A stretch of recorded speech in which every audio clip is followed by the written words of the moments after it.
లూకాసువార్త 13వ అధ్యాయము 22 నుంచి 30 వరకు ఉన్నటువంటి వాక్య భాగం నేను చదువుతున్నాను, దయచేసి అనుసరించండి. ఆయన యెరూషలేమునకు ప్రయాణమైపోవచ్చు, బోధించుచు పట్టణములలోను గ్రామములలోను సంచారము చేయుచుండెను. ఒకడు, ప్రభువా, రక్షణ పొందువారు కొద్దిమందేనా అని ఆయన అడగగా, ఆయన వారిని చూచి, ఇరుకు ద్వారమున ప్రవేశింప పోరాడుడి, అనేకులు ప్రవేశింపజూతురు గాని వారి వలన కాదని మీతో చెప్పుచున్నాను. ఇంటి యజమానుడు లేచి తలుపు వేసిన తరువాత మీరు వెలుపల నిలిచి తలుపు తట్టి, అయ్యా, మాకు తలుపు తీయుడని చెప్పనారంభించినప్పుడు ఆయన, మీరెక్కడి వారో మిమ్మల్ని ఎరుగనని ఉత్తరము మీతో చెప్పును. అందుకు మీరు, నీ సముఖమందు మేము తిని త్రాగుచుంటిమే, నీవు మా వీధులలో బోధించితివే అని చెప్పసాగుదురు. అప్పుడు ఆయన, మీరెక్కడి వారో మిమ్మల్ని ఎరుగనని మీతో చెప్పుచున్నాను. అక్రమము చేయు మీరందరూ నా యొద్ద నుండి తొలగిపోండని చెప్పును. అబ్రహాము, ఇస్సాకు, యాకోబులను సకల ప్రవక్తలను దేవుని రాజ్యములో ఉండుటయు మీరు వెలుపలికి త్రోయబడుటయు మీరు చూచినప్పుడు మీరు ఏడ్చుచు పండ్లు కొరుకుదురు. మరియు జనుడు తూర్పు నుండి, పడమట నుండి, ఉత్తరము నుండి, దక్షిణము నుండి దేవుని రాజ్యమందు కూర్చుందురు. ఇదిగో, కడపటి వారిలో కొందరు మొదటి వారగుదురు, మొదటి వారిలో కొందరు కడపటి వారగుదురు. పరిశుద్ధ జీవం గల తండ్రి, మీ మాటలను ప్రభువా మేము చదివి ఉంటుండగా వాటిని ధ్యానించగా మీరే మీ ఆత్మ చేత మాకు బోధించమని, మీ సంగతులను మాకు నేర్పించమని, కృప చూపించమని యేసు నామమున స్తుతించి ప్రార్థించి వేడుకుంటున్నాము తండ్రి. టైటిల్, ప్రసంగాంశం ఏంటి? దేవుని రాజ్య ద్వారము. మనం 24వ వచనంలో ఒక ద్వారం గురించి చదువుతున్నాం కదా, అవునా? అయితే ఆ ద్వారము దేనికి ద్వారము అని అంటే, కిందున్న వచనాల్లో మనము 2 సార్లు 28వ వచనంలో ఒకసారి అబ్రహాము, ఇస్సాకు, యాకోబులను సకల ప్రవక్తలను దేవుని రాజ్యములో ఉండుటయు అని చూస్తున్నాం. అలాగే కింద 30వ వచనం 29 చివరిలో కూడా దేవుని రాజ్యమందు కూర్చుందురు అనే మాటలు చూస్తున్నాం. సో దేవుని రాజ్యంలో ఎవరు ప్రవేశిస్తారు, దేవుని రాజ్యంలో ఎవరు ప్రవేశించకుండా బయటే ఉండిపోతారు అనే సంగతుల గురించి మాట్లాడుతూ పైన ఏమంటున్నాడు? ద్వారము, తలుపులు అని అంటున్నాడు కదా. అందుకే టైటిల్ ఏంటి? దేవుని రాజ్య ద్వారము. దేవుని రాజ్యం యొక్క ద్వారాన్ని గురించి మనం ఈ ప్యాసేజీలో చదువుతున్నాం. సరే, సెట్టింగ్ ఏంటో 22వ వచనము 23 వచనాలు చదివితే తెలుస్తుంది. ఒకసారి 22వ వచనం చూడండి. ఆయన యెరూషలేమునకు ప్రయాణమైపోవచ్చు, బోధించుచు పట్టణములలో గ్రామములలో సంచారము చేయుచు. యెరూషలేము అనగానే మనకి స్ట్రైక్ అయ్యే విషయం ఏంటి? అసలు ఈ ప్రయాణం ఆయన ఎప్పుడో మొదలు పెట్టాడు కదా. దాదాపుగా 9వ అధ్యాయంలో ఎక్కడో మొదలు పెడితే ప్రయాణం యెరూషలేము పై ప్రయాణం చేయడము, దారిలో వెళ్తూ వెళ్తూ ఆ ఊరు ఈ ఊరు, ఈ పట్టణం ఆ పట్టణం తిరుగుతూ బోధిస్తూ వెళ్తూ ఉన్నాడు అనమాట.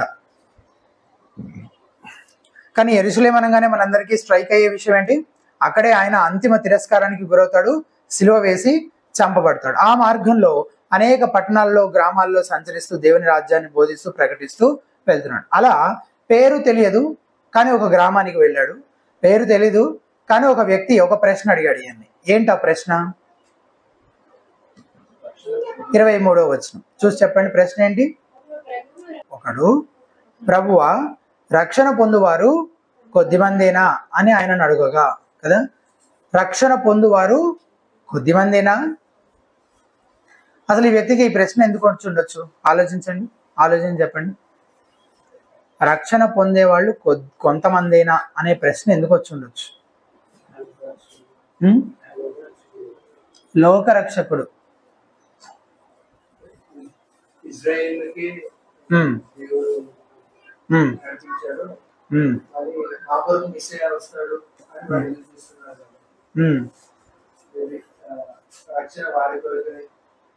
అని అనుకుని ఉండొచ్చు. ఆ కొద్దిమంది వాళ్ళేనేమో అనా, వాళ్ళకేనా అని అడుగుతున్నాడా? ఇంకా రక్షణ పొందువారు కొద్దిమందేనా అనే ప్రశ్న ఎందుకు వచ్చిండొచ్చు అసలు ఆ వ్యక్తికి?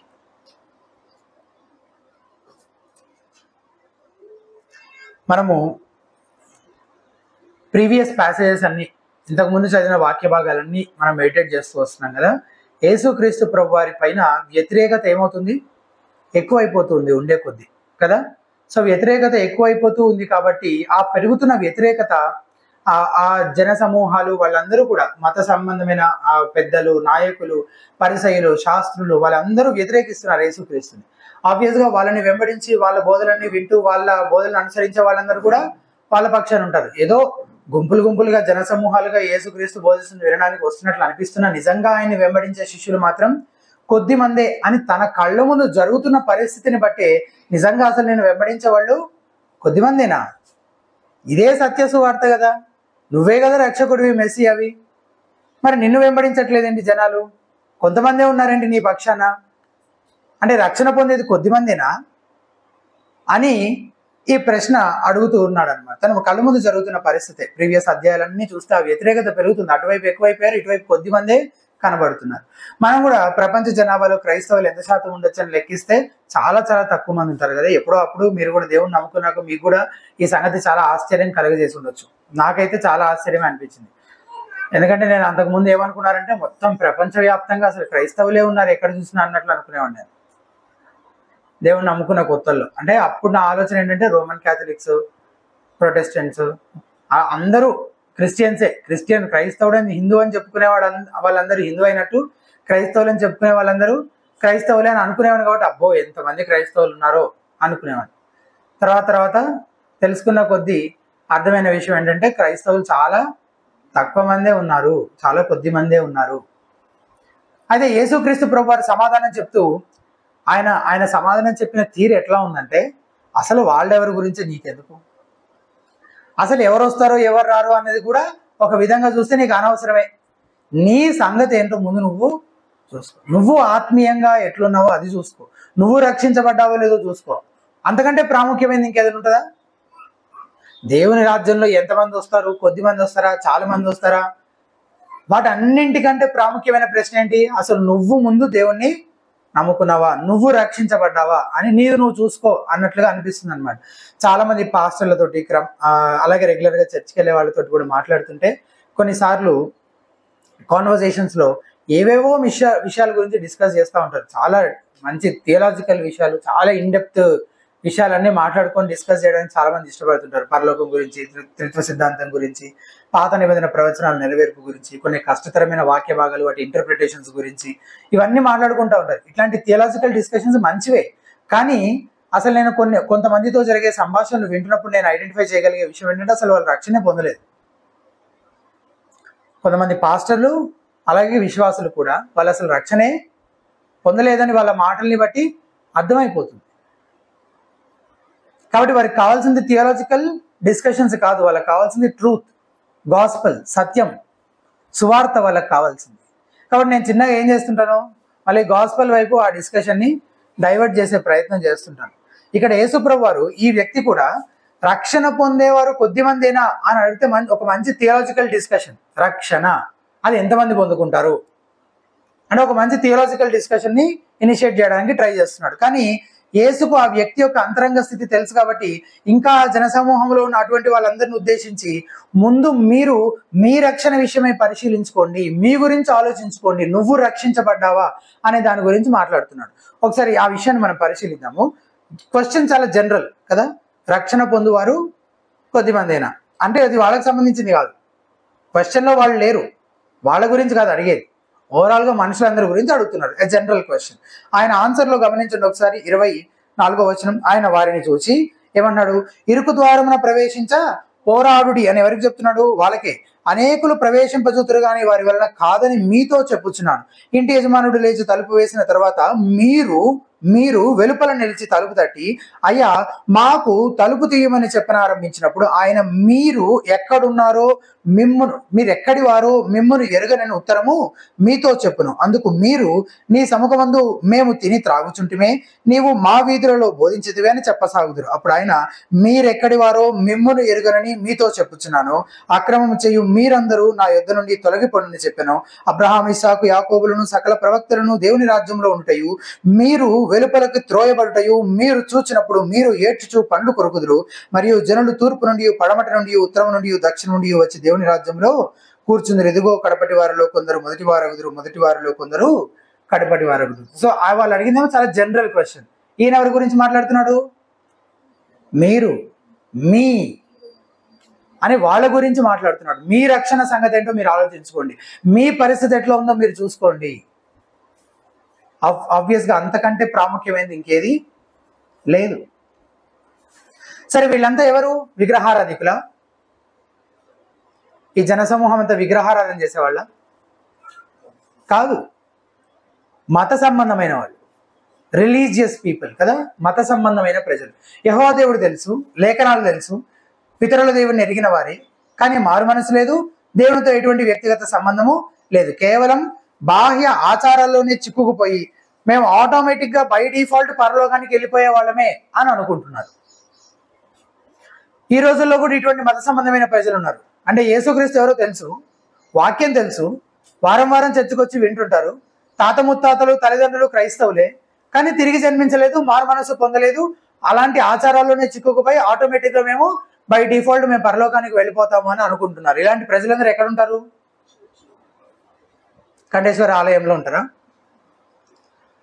పర్టికులర్గా ఈ యేసుప్రభువారి ఈ మాటలు ఎట్లాంటి క్రౌడ్ కి టార్గెట్ చేయబడ్డాయి అనేది ఆలోచన చేయాలని అడుగుతున్నాను. ఇట్లాంటి వాళ్ళందరూ, ఇట్లాంటి మత సంబంధమైన ప్రజలు ఎక్కడ ఉంటారు?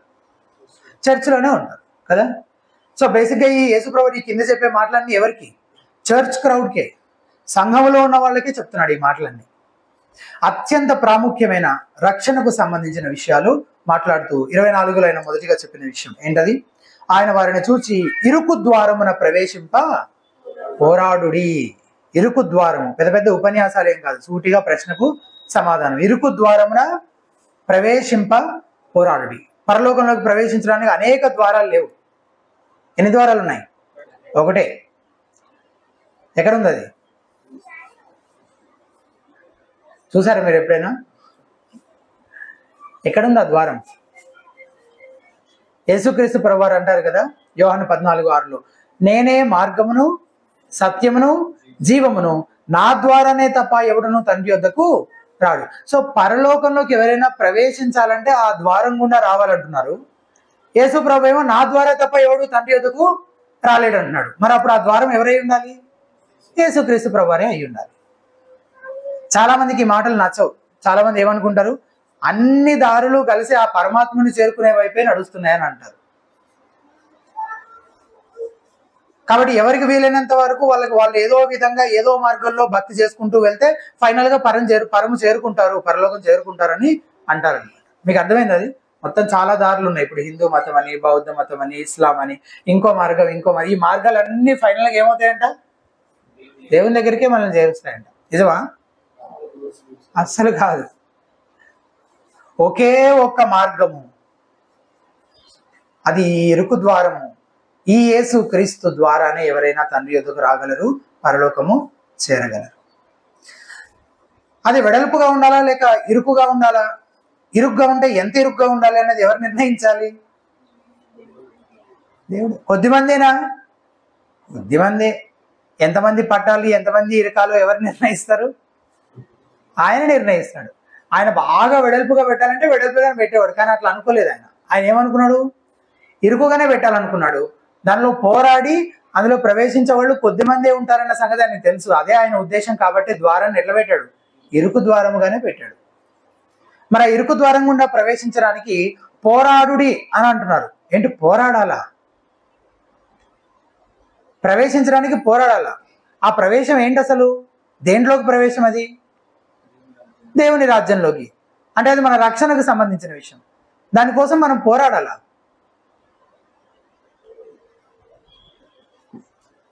నీకేమైనా తేడా కనిపిస్తుందా?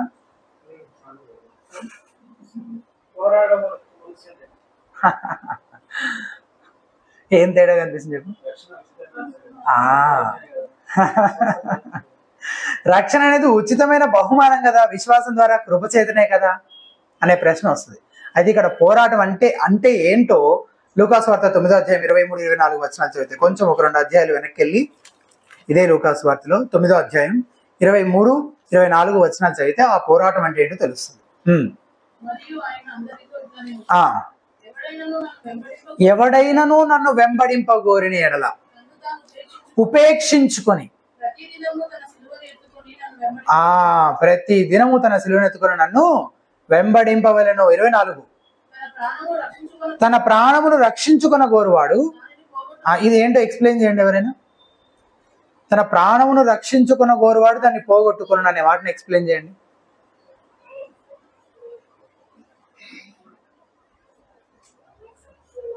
హాస్పిటల్కి వెళ్ళి ట్రీట్మెంట్ తీసుకునే వాళ్ళందరూ చచ్చిపోతారా? ప్రాణాన్ని రక్షించుకున్న ఊరువాడు పోగొట్టుకుంటాడని చెప్పారు కదా. సెకండ్ ఫ్రేజ్ చదువుదాం. నా నిమిత్తము తన ప్రాణమును పోగొట్టుకున్నవాడు దానిని రక్షించుకొనును. ఇప్పుడు ఈ రెండిట్లో డిఫరెన్స్ ఏంటి? ఫస్ట్ దానికి సెకండ్ దానికి నన్ను కాదు వచనంలో చూసి చెప్పండి. ఫస్ట్ దానికి సెకండ్ దానికి ఉన్న డిఫరెన్స్ ఏంటి? ఫస్ట్ దాంట్లో అతను పోగొట్టుకోవడానికి, సెకండ్ దాంట్లో అతను కాపాడుకోగలగడానికి, రక్షణ పొందడానికి ఉన్న డిఫరెన్స్ ఏంటి?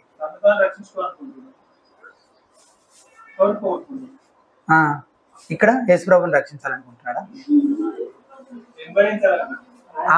నా నిమిత్తము అనేది ఉన్న డిఫరెన్స్. అంటే నేను ఇది ఎందుకు చెప్తున్నానంటే, మీరు ఎన్నిసార్లు చదివినా అనకూడదులే, కానీ దాన్ని శ్రద్ధగా చదవకపోతే మాత్రము మీరు ఇది ఆల్రెడీ మనం దాటి వచ్చిందే, కానీ మర్చిపోతాం, మళ్ళీ దాన్ని ఎక్స్ప్లెయిన్ చేయలేం మళ్ళీ అడిగితే. నేనేమంటున్నానంటే, ఇలా ఎందుకు అడుగుతున్నానంటే, ఆ సెకండ్ ఫ్రేజ్కి ఫస్ట్ ఫ్రేజ్కి ఉన్న తేడా చూడండి. ఆ తేడా గమనిస్తే ఫస్ట్ ఫ్రేజ్ని ఎట్లా అర్థం చేసుకోవాలంటే, యేసుక్రీస్తుకు వేరుగా తనంతట తానే ఎవడైతే తన ప్రాణాన్ని రక్షించుకోవాలని ప్రయత్నిస్తుంటాడో వాడి ప్రయత్నం అంతా వృధా ప్రయాసే, ఖచ్చితంగా వాడు దాన్ని పోగొట్టుకుంటాడు. యేసుక్రీస్తుకు వేరుగా ఎవడైతే తనంతట తానే తన సొంత ప్రయాస చేత తన ప్రాణాన్ని కాపాడుకోవాలని ప్రయత్నిస్తాడో వాడి ప్రయాస అంతా వృధా ప్రయాసే, వాడు దాన్ని ఏమవుతాడు? పోగొట్టుకుంటాడు. నా నిమిత్తము, నన్ను వెంబడించడం కోసం, నా యందు విశ్వాసం ఉంచడాన్ని బట్టి ఎవడైతే తన ప్రాణాన్ని పోగొట్టుకుంటాడో వాడేం చేస్తాడు? దాన్ని రక్షించు. సో అక్కడ డిఫరెన్స్ అలా ఏంటి? నా నిమిత్తము, యేసు క్రీస్తుని నమ్ముకోవడము, ఆయన్ని వెంబడించటము, ఆయనను అంగీకరించడం, ఆయన విశ్వాసం ఉంచడం, అది డిఫరెన్స్ అన్నమాట. సరే, ఇప్పుడు దాన్ని ఇది ప్రాణం పోగొట్టుకోవడం గురించి, కాపాడుకోవడం గురించి. 23లో తాను ఉపేక్షించుకొని తన సిలువను ఎత్తుకొని నన్ను వెంబడించవలను. కాబట్టి పోరాటం అంటే నిన్ను నువ్వు ఉపేక్షించుకోవడము. యేసు క్రీస్తునందు విశ్వాసం ఉంచడం వల్ల నువ్వు కొంత మూల్యం చెల్లించాల్సి ఉంటుంది కదా. నీ సెల్ఫిష్ గోల్స్ ఉంటాయి, నీ కోరికలన్నీ విడిచిపెట్టాల్సి ఉంటుంది, నీ డిజైర్స్. కొన్నిసార్లు నీ కుటుంబం దూరం కావచ్చు యేసుక్రీస్తుని నమ్ముకునే క్రమంలో. ఆయన నమ్ముకోవడానికి నువ్వు కొంత వెల చెల్లించాల్సి ఉంటుంది. కొన్నిసార్లు ఆస్తిపాస్తులు పోగొట్టుకోవచ్చు, కొన్నిసార్లు నీ ప్రాణమే పోగొట్టుకోవచ్చు. ఆ పోరాటం గురించి, ఆ స్ట్రగుల్ గురించి ఇక్కడ మాట్లాడుతున్నారు. యేసు ప్రభుని ఎవరైనా నమ్ముకోవాలనుకుంటున్నారా? చేతులు ఎత్తండి అని అంటే చేతులు ఎత్తేస్తే అయిపోయిద్ది. అంత ఈజీ కాదు. పోరాటం ఉంటుంది, స్ట్రగుల్ ఉంటుంది. పోరాడాలి అన్న మాటకి గ్రీకులో వాడిన పదము ఆగోనిజోమాయి అనే పదం. దాని నుంచే ఆగనైజ్ అనే ఇంగ్లీష్ పదం వచ్చిందనమాట. అంటే నొప్పి, బాధ. అంటే ఈ పోరాటము ఎంతో వేదనతోటి, బాధతోటి, నొప్పితోటి కూడుకున్నదై ఉంటుంది. అలా పోరాడి మనం ఏం చేయాలంటే ఆ ఇరుకు ద్వారంలో ప్రవేశించాలి. సైక్లింగ్ పోటీలో గెలిచిన ఒక వ్యక్తి ఒక ఇంటర్వ్యూలో మీరు ఎట్లా సక్సెస్ అయ్యారని అడిగినందుకు, అబ్బాయి ఏం లేదండి, ఒక రోజున టీవీ చూస్తున్నప్పుడు ఆ సైక్లింగ్ పోటీలకు సంబంధించిన అడ్వర్టైజ్మెంట్ వచ్చింది, ఎక్కడ అప్లై చేసుకోవాలి, ఎప్పుడు పాల్గొనొచ్చు పోటీల్లో అనే అడ్వర్టైజ్మెంట్ చూసి వెళ్ళి అప్లై చేశాను. పాలన రోజు అంటే ఆ రోజు వెళ్ళి పోటీ చేశాను, గెలిచాను. అంతే, చాలా సింపుల్ అని అన్నాడంట. అది వింటే మీరు నమ్ముతారా? నమ్మరు. ఎందుకని? ఎవరైనా అటువంటి పోటీలో గెలవాలంటే ఎంతో కష్టపడాలి, ప్రయాసపడాలి. గెలవడమే ఏకైక లక్ష్యంగా పెట్టుకోవాలి. అది అతని మిగిలిన జీవితం అంతటినీ ప్రభావితం చేస్తుంది కదా. అతను పెట్టుకున్న ఆ లక్ష్యము మిగిలిన జీవితం అంతటిని ఎట్లా ప్రభావితం? అనారోగ్యకరమైన ఆహారాలు అతను తినడు. ఎందుకంటే సైక్లింగ్ బాగా చేయాలంటే అతని బాడీ ఫిట్గా ఉండాలి. అర్ధరాత్రుల వరకు పార్టీలని, తాగడాలు లాంటివి చేయడు. త్వరగా నిద్రపోతాడు, మంచి విశ్రాంతి తీసుకుంటాడు, మళ్ళీ ఉదయాన్నే లేచి ఎక్సర్సైజ్లని, ప్రాక్టీస్లని చేయడం లాంటివి చేస్తాడు. అతని శరీరం ఎంత నొప్పి, బాధ పడుతున్నా సరే అవన్నీ పట్టించుకోకుండా ఆ లక్ష్యం కోసం, దాన్ని సాధించడం కోసం అతను ఏం చేస్తుంటాడు? ప్రయాస పడతాడు, కష్టపడతాడు, పోరాడతాడు. అవునా? తన బలహీనతలన్నింటితో పోరాడతాడు. అటువంటి పోరాటం, పాపాన్ని విడిచిపెట్టడం అంత ఈజీనా? రక్షించబడాలంటే నీ పాపములన్నీ ఒప్పుకొని విడిచిపెట్టి పశ్చాత్తాపడి మారు మనసు పొందు. పాపాన్ని ఒప్పుకొని విడిచిపెట్టడం అంత తేలిక కాదు. నీ శరీర బలహీనతలతోటి, పాపంతో, అపవాదితోటి పోరాడాలి. లోకముతోటి, మన చుట్టూ ఉన్న వాళ్ళు వ్యతిరేకించేవాళ్ళు, అలా ఇరుకు ద్వారమున ప్రవేశింప పోరాడు. ఇరుకైన ద్వారాలు కాబట్టి అందులో ప్రవేశించడానికి పోరాడాలి, ప్రయాసపడాలి. అంటే అనేకులు ప్రవేశింపజూతురు కానీ వారి వలన కాదని మీతో చెప్పుచున్నారు. ప్రవేశించాలని అనుకుంటారంట చాలా మంది. ఎవరి అనేకులు? ఆ ఎదురుగున్న యూదులే సందర్భంలో. ఆ యూదులందరూ ఏమనుకుంటున్నారు? వాళ్ళందరికీ పరలోకం వెళ్ళాలని ఉందా? ఉంది. ఉందేంటి, అసలు వెళ్ళిపోతున్నామని అనుకుంటున్నారు కదా. కానీ ఏమాత్రం ప్రయాసపడరు, పోరాడరు. మేమంతా బాగానే ఉన్నాం అనుకుంటారు. అసలు వారికి సువార్తే అర్థమే కాలేదు. వారి పాపాల నిమిత్తం వారు ఎన్నడూ పశ్చాత్తాపడలేదు, మారు మనసు పొందలేదు. ఈ సందర్భంలో అనేకులు అంటే ఎవరో కాదు, ఆ ముందున్న రిలీజియస్ పీపుల్. వాళ్ళు ప్రవేశించరని యేసుప్రభువు చాలా ఖచ్చితంగా చెప్తున్నారు. ఇప్పుడు ఈ ప్రశ్న అడిగిన అతను నిర్ణయించుకోవాలి. ఏం నిర్ణయించుకోవాలి?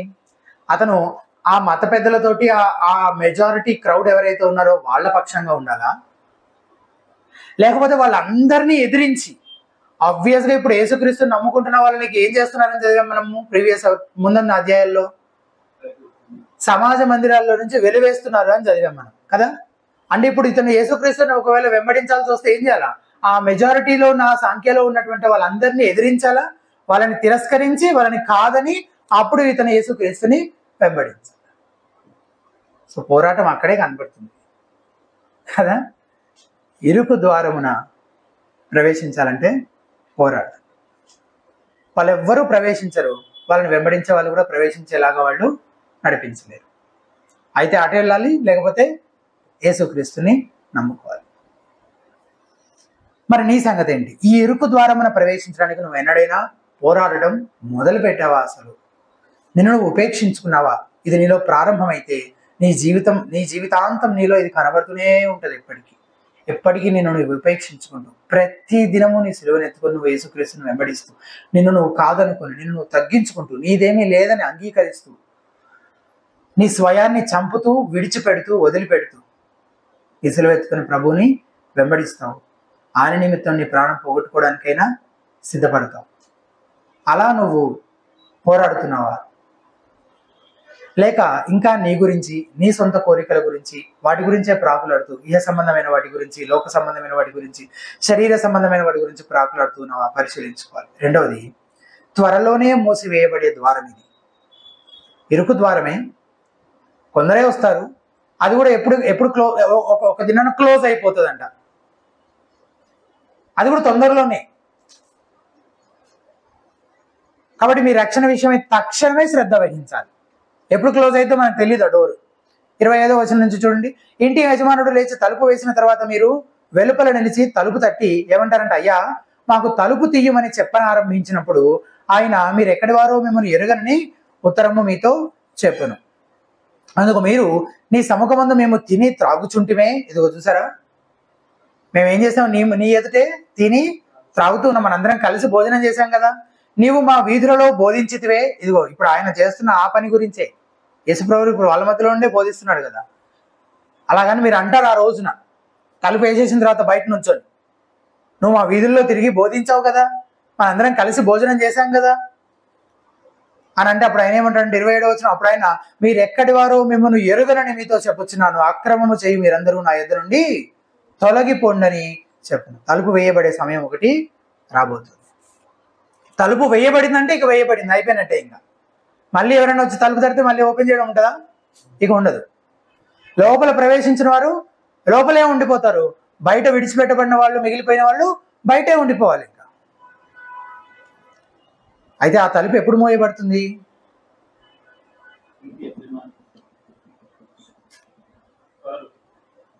త్వరలో. అదే ఎప్పుడు తెలియదు. ఆ తలుపు మూయబడడం యేసుక్రీస్తు వారి రాకడను సూచిస్తుంది. అవునా? అండ్ ఎప్పుడనేది ఎవరు నిర్ణయించాలి? యజమాని నిర్ణయించాలి తలుపు ఎప్పుడు వేయాలో కదా. ప్రకటన గ్రంథం 20వ అధ్యాయం 12వ వచనం చూడండి ఒకసారి. ప్రకటన గ్రంథం 20వ అధ్యాయం 12వ వచనం. ఒక నిమిషం. ప్రకటన 20, 12, 15 వచనాలు చూద్దాం. 12వ వచనం. మరియు గొప్పవారేమి కొద్దివారేమి మృతులైన వారు అందరూ ఆ సింహాసనము ఎదుట నిలువబడి ఉండుట చూచితిని.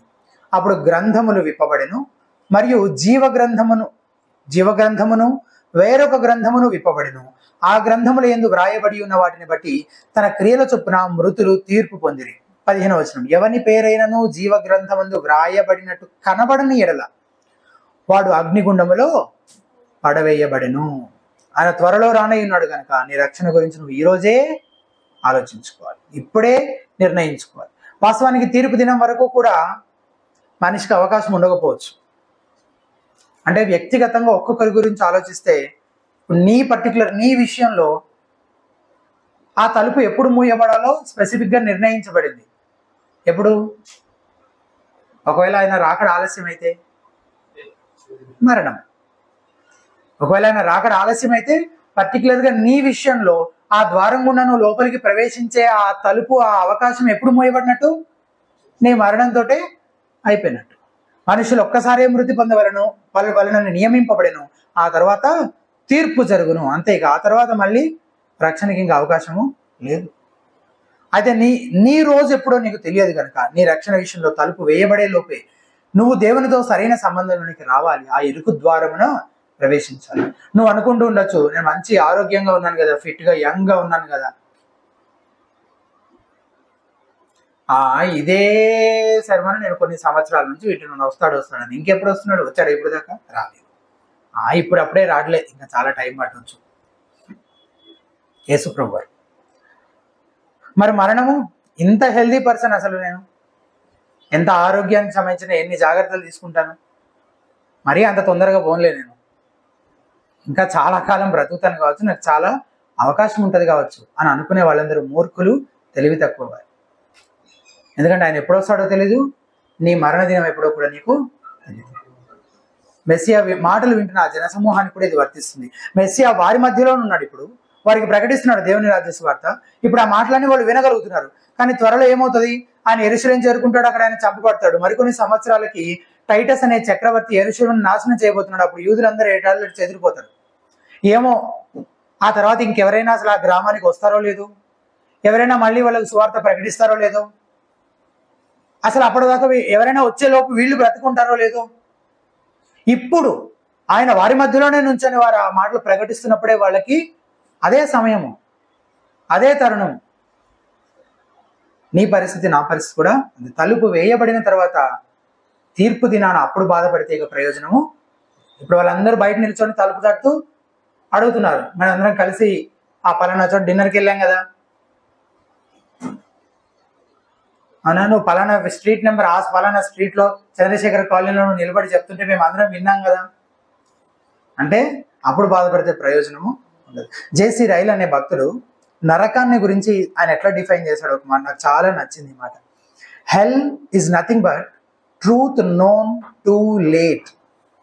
నరకం అంటే ఏంటంటే సత్యాన్ని ఆలస్యంగా గ్రహించడం అంట. సత్యాన్ని ఆలస్యంగా గ్రహించడమే నరకం. ఇప్పుడు బయట ఉన్న వాళ్ళందరూ వాళ్ళ టైం అయిపోయింది, ఇప్పుడు వాళ్ళు రియలైజ్ అవుతుండొచ్చు. ప్రతి ఒక్కరు, ప్రతి నాలుక, ప్రతి మోకాలు వంగులు, ప్రతి నాలుక ఒప్పుకొను. నరకంలో ఉన్న వాళ్ళందరూ ఆయనే ప్రభు అని ఖచ్చితంగా గుర్తెరుగుతారు. కానీ అప్పటికి ఏమైపోతుంది? ఆలస్యమైంది, too late, it's too late. కాబట్టి సత్యాన్ని అంగీకరించడంలో అలా ఎవరైతే చాలా ఆలస్యం చేస్తుంటారో అదే నరకం అంటే. ఆ స్థితి నరక స్థితి. బయట విడిచిపెట్టిన వారిని అందరూ ఆశ్చర్యపోతే ఏమంటారు, మాకు తలుపు తీయమని అడగడం ఆరంభిస్తే ఆయన ఏమంటాడు, మీరు అసలు ఎక్కడ వాళ్ళు, ఎవరో నాకు అసలు తెలియదంటే వాళ్ళు ఏమన్నారు, నీ ముందే కదా మనం అందరం తింటూ తాగుతూ ఉన్నాం, మా వీధుల్లోనే కదా నువ్వు బోధించావంటే. 27వ వచనం ఇంకొకసారి చూడండి. అప్పుడు ఆయన మీరెక్కడి వారో మిమ్మల్ని ఎరుగనని మీతో చెప్పుచున్నారు. మిమ్మల్ని ఎరగనంటే ఏంటి? ఇదివరకు నేను ఒకసారి ఎక్స్ప్లెయిన్ చేశాను. ఏంటి ఎరగడం అంటే?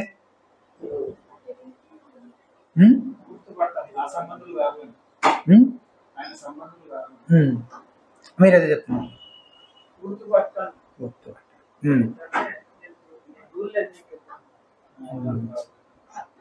యాక్చువల్ మీనింగ్ అదే అంకుల్ చెప్పేది, కానీ ఆబ్వియస్గా ఆయనకు తెలియని వాళ్ళు ఎవరు లేరు కదా, మరి దాని భావం ఏమై ఉండొచ్చు?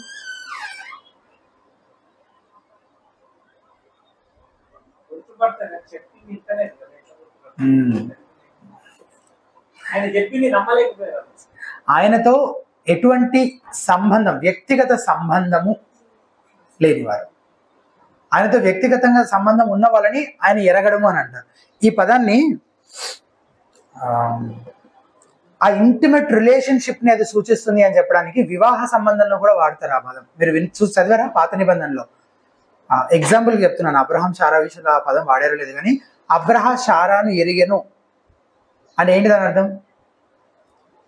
వారిద్దరూ కలిశారు అని కదా, శారీరకంగా కలిశారు అని. అంటే వాళ్ళిద్దరి మధ్య చాలా అన్యోన్యమైన సంబంధం ఉంది అని చెప్పడానికి ఆ పదం వాడారనమాట పాత నిబంధనలో కూడా. సో ఎరగడము అని అంటే జస్ట్ ముఖం తెలియడము, ఊరు పేరు తెలియడం కాదు. ఖచ్చితంగా యేసుప్రభు వారికి తెలియని మనుషులు ఎవరైనా ఉన్నారా భూమి మీద పుట్టిన మనుషులు? కాదు. వ్యక్తిగతంగా సంబంధం కలిగి ఉండడము, ఆయనని రక్షకుడిగా ప్రభువుగా అంగీకరించిన వాళ్ళు అయి ఉండడము, ఆయన శిష్యులు అయి ఉండడము. అప్పుడు ఆయన అవును మీరు నా ప్రజలు, నా వారు, నాకు చెందిన వారు అని ఆయన చెప్పగలుగుతాడు. అయితే అలా కాని వాళ్ళ విషయంలో ఏమవుతుందంట? కింద చూడండి, దాని కాంట్రాస్ట్ లో చూడండి. అక్రమము చేయు మీరందరూ నా యుద్ధ నుండి తొలగిపోండి. అంటే మీ లోపల ఏముంది? అక్రమం ఉంది. మీరందరూ అక్రమం చేసేవాళ్ళు. ఆబ్వియస్గా అప్పుడు నాకు సంబంధించిన వాళ్ళు ఎట్లా అవుతారు మీరు? దీన్ని బట్టి మనకు అర్థం కావాల్సింది, యేసుక్రీస్తుతో నిజమైన సంబంధంలోనికి వచ్చిన వాళ్ళు అక్రమములో కొనసాగరు. యేసుక్రీస్తుతో నిజమైన సంబంధంలోనికి వచ్చిన వాళ్ళు అక్రమంలో కొనసాగరు. నిజంగా యథార్థంగా రక్షించబడిన వ్యక్తి పరిశుద్ధతలో ఎదుగుతాడు. నీ పరిస్థితి నువ్వు అనుకుంటుండొచ్చు, నేను ఆ ఇరుకు ద్వారం గుండా నేను ప్రవేశించేశాను నువ్వు అనుకుంటుండొచ్చు. నువ్వు పరిశీలించుకోవాలి ఈ విషయం. నువ్వు నిజంగా పాపాన్ని ద్వేషిస్తున్నావా? పరిశుద్ధతలో ఎదుగుతున్నావా? లేదా నిజంగా అక్రమమే నీలో నిలిచి ఉందా? దాంట్లోనే నువ్వు కొనసాగుతున్నావా? పాపాన్నే ఇష్టపడుతున్నావా? దాంట్లోనే మునిగి తేలడానికి ఇష్టపడుతున్నావా? అప్పుడు నువ్వు ఆయనకు చెందినవాడు కాదు. ఆయన నిన్ను కూడా నేను నిన్ను ఎరగను, అవతలకు పొండి అని చెప్పి నిన్ను తోసివేస్తాడు, తలుపు వేసేస్తాడు. కాబట్టి నువ్వు పరిశీలించుకోవాలి. ఇప్పుడే సమయం ఉండగానే తక్షణమే ఆ విషయంలో శ్రద్ధగా మనము ఆలోచించుకోవాలి. మూడవది, శాశ్వతంగా మూసివేయబడే ద్వారం 28 నుంచి 30 వరకు. కాబట్టి మీ రక్షణ విషయంలో జాగ్రత్తగా స్వీయ పరిశీలన చేసుకోవాలి. 28, అబ్రహాము ఇస్సాకు యాకోబులను సకల ప్రవక్తలను దేవుని రాజ్యంలో ఉండుటయు మీరు వెలుపలికి త్రోయబడుటయు మీరు చూచినప్పుడు మీరు ఏడ్చుచు పండ్లు కొరుకుదురు. మరియు జనులు తూర్పు నుండి, పడమటి నుండి, ఉత్తరం నుండి, దక్షిణం నుండి దేవుని రాజ్యమందు కూర్చుందరు. ఇదిగో కడపటి వారిలో కొందరు మొదటి వారగుదురు, మొదటి వారిలో కొందరు కడపటి వారగుదురు అని చెప్పాను. మనల్ని మనం స్వీయ పరిశీలన ఎందుకు చేసుకోవాలంటే ఒక కారణం, ఈ విషయంలో, ఈ రక్షణకు సంబంధించిన విషయంలో ఒకవేళ పొరపాటు చేస్తే పరిణామాలు చాలా తీవ్రంగా ఉండబోతున్నాయి. కాబట్టి మనల్ని మనం పరిశీలించుకోవడం చాలా ప్రాముఖ్యం. ఏడుస్తూ పండ్లు కొరుకుతూ ఉండడం, అది కూడా నిత్యత్వం అంతా. అంటే అది సరదా విషయం కాదు, చాలా సీరియస్ విషయం కదా. చాలాసార్లు విపరీతమైన బాధ కలిగినప్పుడు ఏమని చెప్తుంటారు, నిన్ననే నేను మధు అన్న ఒక హార్ట్ సర్జరీ అయినటువంటి ఒక పేషెంట్ని విజిట్ చేస్తే ఆవిడ ఆ బాధ నొప్పి తట్టుకోలేక ఇక దీనికంటే చచ్చిపోవడమే, ఎట్లా వచ్చానో అట్లా నా ప్రాణం తీసేసుకుంటే బాగుండు దేవుడు, ఆ బాధ అనుభవించలేక. అంటే రోజు కంటిన్యూస్గా కాన్స్టెంట్గా ఉండే విపరీతమైన నొప్పి అదేం చేస్తుంది, చచ్చిపోయినా మేలు అని అనుకునేట్లు చేస్తుంది కదా. కానీ నరకంలో బాధ అంతకు ఎన్నో రెట్లు ఎక్కువగా ఉంటుంది, ఎన్నో రెట్లు ఎక్కువగా ఉంటుంది. అత్యంత ప్రమాదకరమైన పరిస్థితి ఏంటో తెలుసా?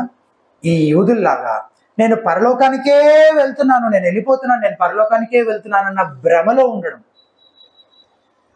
నేను ఎవరిని? నేను యూదుడిని. నేను ఏమైనా అన్యుడినా? కాబట్టి నేను ఎక్కడికి వెళ్తాను? పరలోకానికి వెళ్ళిపోతాను. నేను ఎవరిని? అబ్రహాము ఇస్సాకు యాకోబు సంతానాన్ని, వాళ్ళ వారసుడిని నేను. వాళ్ళు మా పితరులు, దేవుడు ఏర్పరచుకున్న జనాంగం మేము. కాబట్టి నేను ఎక్కడికి వెళ్తాను? పరలోకానికి. నిజంగా అవన్నీ ఒక వ్యక్తిని రక్షిస్తాయా? కానీ ఒక దినాన తలుపు మూయబడుతుంది. యూదులలో అనేకులు వెలుపల విడిచిపెట్టబడతారు. అందులోనూ పాపులైన అన్యజనులలో కొందరు లోపల ప్రవేశించి యూదులు మాత్రం విడిచిపెట్టబడతారు. ఇది యాక్చువల్గా యూదుల్ని చాలా ఆశ్చర్యపరిచే సంగతి, అవునా?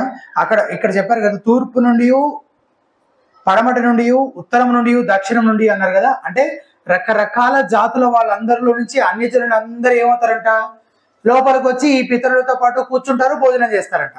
కానీ మీలో కొందరు ఏమవుతారంట, బయట నిలబడి విడిచిపోయబడతారంట. ఇది ఎంత ఆశ్చర్యకరమైన విషయం వాళ్ళకి, అక్కడ ఉన్న వాళ్ళందరికీ కదా. వాళ్ళందరూ ఏమనుకుంటున్నారు, మేమే అందరం వెళ్ళిపోతున్నాం ఆటోమేటిక్గా బై డిఫాల్ట్ అనుకుంటున్నారు. దీన్ని బట్టి మనం అర్థం చేసుకోవాల్సింది ఏంటంటే, ఈ రోజున చర్చికి వెళ్ళే చాలా మంది నరకానికి వెళ్ళే అవకాశము ఉంది. అందులో నువ్వు లేకుండా జాగ్రత్త పడాలి. నిన్ను నీవు పరిశీలించుకోవాలి. ఏడుస్తూ పండు కొరుకుతూ ఉండే స్థలంలో నువ్వు పడద్రోయబడకుండా ఉండాలంటే నువ్వు రక్షించబడ్డావో లేదో పరిశీలించుకోవాలి. 2 గుంపుల వాళ్ళు ఉంటారు తలుపు వేయబడిన తర్వాత. ఎవరికటేమో లోపల ప్రవేశించిన వాళ్ళు, రెండవదేమో ప్రవేశించకుండా బయటే ఉండిపోయిన వారు. నువ్వు ఏ గుంపులో ఉన్నావు? లోపల ప్రవేశించిన వాడు ఎవడు కూడా నేను మంచివాడిని కాబట్టి, నేను అర్హుణ్ణి కాబట్టి, ఎంతో ప్రయాసపడి కష్టపడి నేను లోపలికి వచ్చాను, నా మంచి పనులు సత్క్రియలు అన్నిటితో నేను ప్రవేశించగలిగానని అతిశయిస్తాడా? అస్సలు అతిశయించాడు. అట్లా అనుకోడు. అలా అనుకునే వాళ్ళందరూ ఎక్కడ ఉంటారు? వాళ్ళు బయటే ఉంటారు. ఇప్పుడు యూదులు ఉన్నారు కదా, మేమందరం ఆ ధర్మశాస్త్ర విధులన్నింటినీ పాటించి, అవి చేసి ఆచారాలు ఇవన్నీ పాటించి మేము ఏం చేస్తున్నాం? ప్రయాసపడి మేము పరలోకానికి వెళ్ళాలని ప్రయత్నిస్తున్నామని తమ స్వనీతిని బట్టి గర్వించే వాళ్ళందరూ ఎట్లయితే బయట విడిచిపెట్టబడ్డారో అలాగే బయటే ఉండిపోతారు. ఎవరైతే యేసు క్రీస్తు అను ద్వారం గుండా ప్రవేశిస్తారో, అంటే ఎవరైతే తాము పాపులమని ఎరిగి తమ పాపమును బట్టి పశ్చాత్తాపడి వాటిని ఒప్పుకొని విడిచిపెట్టి యేసు క్రీస్తునందు విశ్వాసం ఉంచుతారో, ఆయన ద్వారా మాత్రమే మనిషికి రక్షణ, ఆయనే ఏకైక మార్గము. కాబట్టి ఆయనని రక్షకుడిగా అంగీకరిస్తారో, ఆయనను వెంబడించడానికి తీర్మానించుకుంటారో వారే రక్షించబడతారు. ఆయన చేసిన బలి అర్పణ, ఆయన కార్చిన రక్తము అదే మనిషికి పాపక్షమాపణను అనుగ్రహించగలదు. యేసుక్రీస్తు చివరిలో చెప్పిన మాట 30వ వచనం, ఇదిగో కడపటి వారిలో కొందరు మొదటి వారిలో కొందరు కడపటి వారు. యూదులు ఏమనుకుంటున్నారు? మేము ఫస్ట్ ఉన్నాం లైన్లో. ఎక్కడున్నాం? మేము ముందున్నాం. కానీ ఆయన ఏమన్నాడు? ముందున్న వారిలో కూడా కొందరు ఏమవుతారు? వెనకల్లో అవుతారు. వెనకున్న వాళ్ళలో కొందరు ఏమవుతారు? అందరూ కాదు, కొందరే. అంటే యూదుల్లో నుంచి కూడా దేవుడు కొందరిని ఏం చేస్తున్నాడు? రక్షించుకుంటాడు. అందులో కూడా కొంతమంది యేసుక్రీస్తుని నమ్ముకుంటారు. కానీ అందులో కొందరు ఏమవుతారు? కడపటి వారు అవుతారు. కడపటి వారు అంటే ఎవరు? అన్యులు. అన్యులందరూ నరకానికి వెళ్ళిపోతారు? కాదు. అన్యుల్లో కూడా ఆయన ఏం చేస్తారు? కొంతమందిని రక్షించు. యూదుల్లో అనేకులు అన్యజనులను తృణీకరించేవాళ్ళు. వారితో అసలు కలిసి కూర్చొని భోజనం చేస్తే కూడా మేము అపవిత్రం అయిపోతాం అనుకునేవాళ్ళు యూదులు. కానీ ఇక్కడ యేసు ఏమని చెప్తున్నాడు? వాళ్ళలో కూడా అనేకులు దేవుని రాజ్యంలో ఉంటారు, పితరులు ప్రవక్తలతో కలిసి కూర్చొని భోజనం చేస్తారు, కానీ మీలో స్వనీతి పరులైన వాళ్ళందరూ మాత్రం బయటే ఉండిపోతారు. చర్చిలో ఉన్న వాళ్ళు అనేకులు ఇదే స్థితిలో ఉంటారు. వారికి దేవుని సంగతులన్నీ తెలుసు, సువార్త ఎన్నోసార్లు విన్నారు, ప్రతి ఆదివారం చర్చికి వెళ్తారు, ప్రతిదీ క్రైస్తవ పద్ధతిలో విధానంలోనే చేస్తారు. మా తాత ముత్తాతలు, మా తల్లిదండ్రులు వాళ్ళందరూ క్రైస్తవులు కాబట్టి నేను పరలోకానికి వెళ్ళిపోతాను అనుకుంటారు. వాక్యం శ్రద్ధగా చదువుతున్నాను, ప్రార్థన చేసుకుంటున్నాను కాబట్టి నేను పరలోకానికి వెళ్ళిపోతున్నాను, నేను రక్షించబడిపోయాను అనుకుంటాను. ఇప్పటికీ చాలా మంది నువ్వు రక్షించబడ్డావా అనే ప్రశ్నకు చాలా మంది చెప్పే సమాధానం ఏంటి? అవునవును, నేను బాప్తిజం ఎప్పుడో బాప్తిజం తీసుకున్నాను, లేదా నేను చిన్నప్పటి నుంచి పుట్టుకతోటే క్రైస్తవుణ్ణి. ఎంతమంది చెప్పారు ఈ సమాధానం? కానీ అవన్నీ వాళ్ళని రక్షిస్తాయా? కాదు. యేసు క్రీస్తు అనే ఇరుకు ద్వారము గుండా నువ్వు ప్రవేశించావా? నేను ఒక పాపిని, నన్ను క్షమించు ప్రభు అనే దగ్గరికి వచ్చావా? ఆయన నీ పక్షాన శిలువలో బలి అయ్యాడని నమ్ముతున్నావా? ఆయనను ప్రభువుగా రక్షకుడిగా అంగీకరించావా? ఆయనలో ఎదగడానికి ఇష్టపడుతున్నావా? పరిశీలించుకోవాలి. కాబట్టి రక్షణకు సంబంధించిన అనేక విషయాలు మాట్లాడుకోవడం కంటే, చర్చించుకోవడం కంటే, రక్షణ పొందువారు కొద్దిమందేనా అని ఆ వ్యక్తి అడిగిన ప్రశ్నకు యేసుప్రభు వారు ఏమని చెప్తున్నారు? అసలు నువ్వు రక్షించబడ్డావా? ఫస్ట్ నేను నీవు పరిశీలించుకో, మిమ్మల్ని మీరు పరిశీలించుకోండి. ఇరుకు ద్వారమున ప్రవేశించ పోరాడుడి. మీరు ఇంకా ప్రవేశించలేదు, ఆ ద్వారం గుండా మీరు ప్రవేశించండి. అది దేవుని రాజ్యము యొక్క ద్వారము. దానిలోకి మీరు ప్రవేశించకపోతే మీరు బయటే ఉండిపోతారు, ఏడుస్తూ పండ్లు కొరుకుతూ ఉండిపోతారు. మీరు తలుపు తడతారు కానీ ఒకసారి మూయబడితే అది తీయబడదు. ఎప్పటి వరకు తీయబడదు? శాశ్వత కాలం వరకు తీయబడదు. ఇటర్నిటీ, నిత్యత్వం వరకు ఇక ఎన్నటికీ అది తీయబడదు. నిన్ను నువ్వు ఉపేక్షించుకొని నీ శిలువను ఎత్తుకొని క్రీస్తుని వెంబడిస్తున్నావా? అదే గుర్తు నువ్వు రక్షించబడ్డావని. ఇరుకు ద్వారము కాబట్టి పోరాడాలి, అంత సులువుగా సాఫీగా జరగదేది. పోరాడుతున్నావా? అదే గుర్తు నువ్వు రక్షించబడ్డావా లేదా. త్వరలో తలుపు మూయబడుతుంది, శాశ్వతంగా మూయబడుతుంది. కాబట్టి ఈ రోజే రక్షణ దినం. ఎవరైనా ఇంకా ప్రవేశించకపోతే ప్రవేశించండి. మేము ఆల్రెడీ ప్రవేశించాము అని అనుకుంటున్న వాళ్ళు మిమ్మల్ని మీరు మరొకసారి పరిశీలన చేసుకోండి. మరొకసారి పరిశీలించుకోవడం ఎంతైనా మంచిదే. మనం ఒకవేళ భ్రమలో ఉన్నామా ఈ యూదుల్లాగా, లేదా నిజంగానే మనలో రక్షించబడి మారు మనసు పొందిన వ్యక్తిలో కనబడే ఆ లక్షణాలు కనబడుతున్నాయా? మనం పోరాడుతున్నామా? పరిశుద్ధతలో ఎదుగుతున్నామా? లేదా అక్రమంలో కొనసాగుతున్నామా? మనల్ని మనము పరిశీలించుకుందాము. ప్రార్థన చేసుకుందాం. దయచేసి ఇంతవరకు విన్న మాటలు బట్టి ఎవరైనా ఒకరు క్లుప్తంగా చిన్న ప్రార్థన చేయాలని మనం చేస్తున్నాం.